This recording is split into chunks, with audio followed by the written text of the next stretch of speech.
তোমার লাইফে হয়তো এই বাইক থাকবে আর নাহলে আমি থাকবো। কে থাকবে বলো? বাইক। বাইকের মধ্যে কি আছে আমার মধ্যে নাই? তেল। ফাইজলামি করবা না, আমি কিন্তু সিরিয়াস মুন না। তুমি আজকে ফাইনাল ডিসিশন নিবা, তোমার লাইফে এই বাইক থাকবে আর নাহলে আমি থাকবো। তুমি বলো কে থাকবে? বাইক। এত যে বাইক বাইক করতেছো, কি পাইছো বাইকের মধ্যে? হ্যাঁ, আমার মধ্যে নাই। ব্রেক। ব্রেক মানে? আমার এই বাইকের ভিতরে একটা ব্রেক আছে, ব্রেকটা যখন চাপ দেই ও থাইমা যায়, কিন্তু তোমার ভিতর কোনো ব্রেক নাই। তোমার থামতে বললে তুমি থামো না। তোমার সাথে রিলেশনে আসার পর থেকে বলতে পারবা কোনো কিছুতে তোমার আমি থামাইতে পারছি? আমার কোনো কথা এখন পর্যন্ত তুমি শুনছো বা আমার কোনো কথার দাম দিছো বলতে পারবা? কিন্তু ও শুনছে, ওর মধ্যে একটা ব্রেক আছে। ওরে যখন আমি চাপ দেই, ওরে যখন আমি থামতে বলি, ও থাইমা যায়, কিন্তু তুমি থামো না। তোমার আমি থামাইতে পারি না। তোমারে যখন কোনো কিছুতে না করি, তুমি আমারে উল্টা প্রশ্ন করো, এইটা কেন করব, ওইটা কেন করব। এই, ও কি কথা বলতে পারবে যে ও তোমাকে প্রশ্ন করবে? এইটাই তো আমার সুবিধা।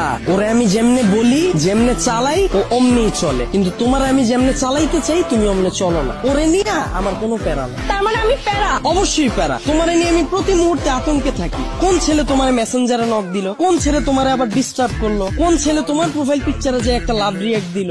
আমি যখন তোমারে বলি বাসা থেকে যখন বের হবা বোরকা পইরা বের হয়ে, তখন তুমি আমারে কি বলো? আমার গরম লাগে। যখন আমি বলি ফেসবুকে কোনো পোস্ট কইরো না, তোমার কোনো ছবি ছাইরো না, তুমি বলো তুমি আমার স্বাধীনতা নষ্ট করতেছো। তোমারে যখন আমি বলি জান তোমার ফেসবুকের পাসওয়ার্ডটা আমারে দাও, তখন তুমি কি বলো? তুমি আমার সন্দেহ করতেছো। কিন্তু দেখো ওর বিষয়টা, ওরে নিয়ে আমার কোনো প্যারা নাই। এই যে একটা জিপিএস ট্র্যাকার লাগাই নিছি, প্রতি মুহূর্তে আমি নিশ্চিন্ত থাকি। ওরে রাইখা যদি আমি কোথাও যাই, কেউ যদি এসে ওরে ধরে, ও চিল্লায় উঠে আমারে কল দেয়, ডেমো দেখবা, দাও হাত দাও।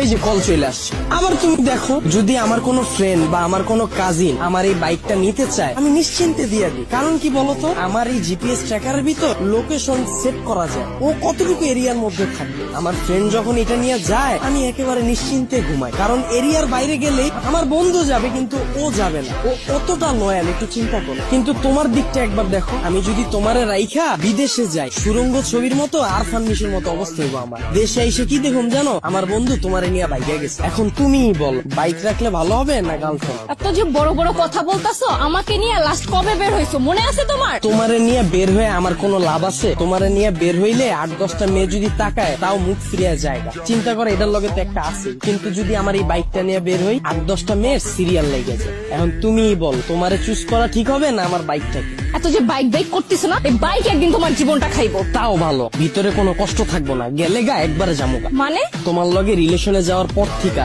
আমার ক্যারিয়ারে সময় না দিয়া, তোমার পিছনে সময় দিয়া, ভার্সিটির টিউশন ফি না দিয়া, তোমার পিছনে খরচ কইরা, দিনের পর দিন তোমারে নিয়ে চিন্তা কইরা, আমার পড়াশোনা গ্যাপ দিয়া, তারপর তোমার মন ভালো করার লেগা 2 দিন পর পর গিফট দিয়া, 2 দিন পর পর নতুন নতুন রেস্টুরেন্টে নিয়ে যায় খাওয়ায়া, কোনো পোলা তো পারে